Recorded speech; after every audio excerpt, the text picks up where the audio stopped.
Hey, what's going on, everybody? Ryan Coogler here, and I'm gonna pick out some of my favorite films that are in the Criterion Collection. Talk about them a little bit. Hope y'all enjoy. I'm gonna start over here in this section with this one. It's the second movie I remember seeing, or the third movie I remember seeing.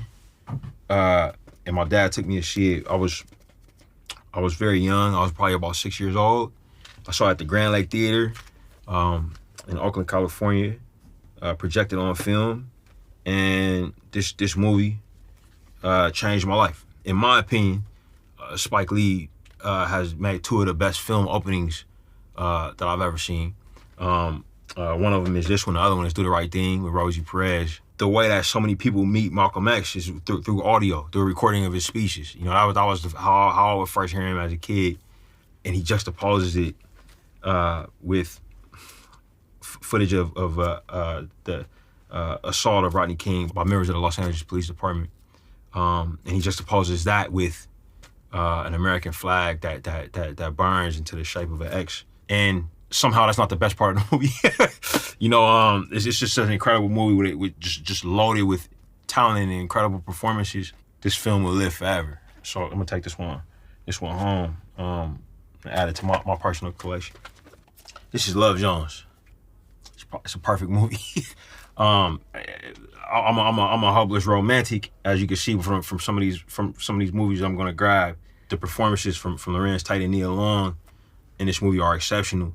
The chemistry is off the charts. The intricacy of it.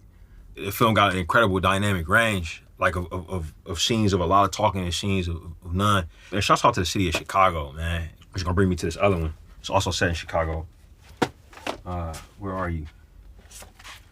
This is Thief, by Michael Mann. And I'm gonna grab another movie that I think has to be in conversation with this. All right, so this is Thief, by the great Michael Mann, and this is Following by Christopher Nolan, who is a mentor of mine, right? And I do think that in observing Chris's movies, I think that Michael Mann is a big influence, and you can feel it quite a bit when you look at this film.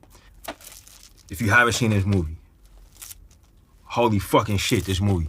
What I've heard, or you know, a rumor about this film is this is the movie that made wet downs a thing. Wet down, for y'all don't know, is when you got enough money to. I mean, this is probably like a waste of water, you know what I'm saying? But when you got enough money to have a truck wet your streets down, and what it does is it makes the for nighttime photography, it makes the streets reflective. And the performance of the villain in this, and how the performance is captured. You slowly peeling back the onion about how dangerous and how evil this dude is. Michael Mann just did a brilliant job, which takes me to this. This is my guy. I come to know him. I've come to know his wife. Amazing people. First and foremost, they just lovers of cinema. They lovers of family. The world is richer because they making movies, and it's just brilliant because it's obviously the most indie you'll ever see. Mr. Nolan, he finding his way. A lot of the Christopher Nolan trademarks are here in this movie, so it's great. If you coming up, you know what I'm saying, to get a little taste of this. When I was coming up, as a young man, there were two filmmakers that were making movies at the same time that were in conversation with each other. That was Spike Lee and that was John Singleton, rest in peace.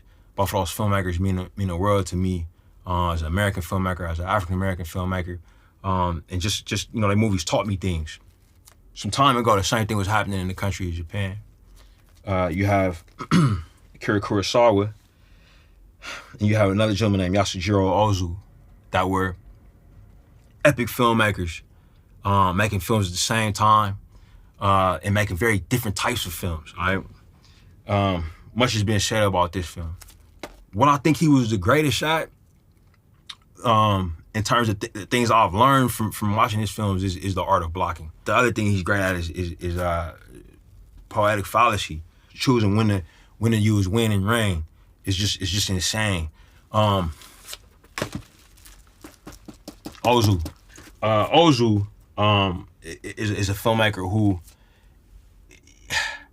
he didn't give a shit about a lot of rules. Most importantly, the rule that we spent a lot of time learning about, which is the 180-degree line. This is a imaginary line between conversations because film is a two-dimensional visual art form. If you move the camera across this imaginary line, what would happen in the editorial process is it would look like characters are looking in different directions, which can sometimes be confusing or can put an audience in a state of unease. Ozu didn't give a fuck about the line. I mean, he would jump it all the time. He also was very famous for shooting doorways.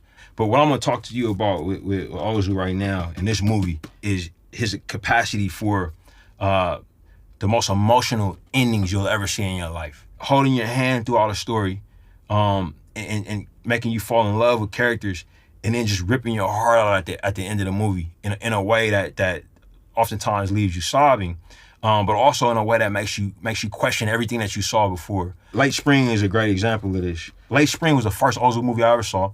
I saw it before I had children. Obviously, I was in my 20s. And it's a story about a father and a daughter at his heart. Watching this movie, along with making my first film, Fruitvale Station, made me realize that I wanted to be a father. This is Devil in a Blue Dress by hometown hero Carl Franklin. So this movie's a masterpiece. It's a massive influence on my latest picture, Sinners. But it's a great migration movie. It's about Los Angeles, but the characters are all from Houston. And it's just beautiful, man. It's a Walter Mosley adaptation. My admiration for this film has only deepened. But it's just an incredible piece of cinema and an incredible film noir. Love and Basketball by the great Gina Prince Bythewood. So look, me and my producer partner and wife Zenzi Coogler, we both met as athletes. We met on the track field, yeah, man, this movie is about two athletes falling in love with each other, dipping in and out of each other's lives in their pursuit of athletic greatness. And I can't look at this movie and not see us. I can't look at this movie and not think about where I was when I first saw it. I was in high school. It just leans into the romance. I love the ending of this movie. The ending of this movie just puts a lump in your throat, like who's watching who and what professional game. I mean, look, this is the one. You know what I'm saying? This is going in the bag. Thank y'all for the Blu-rays and 4Ks and all of that good stuff. I'm gonna enjoy this.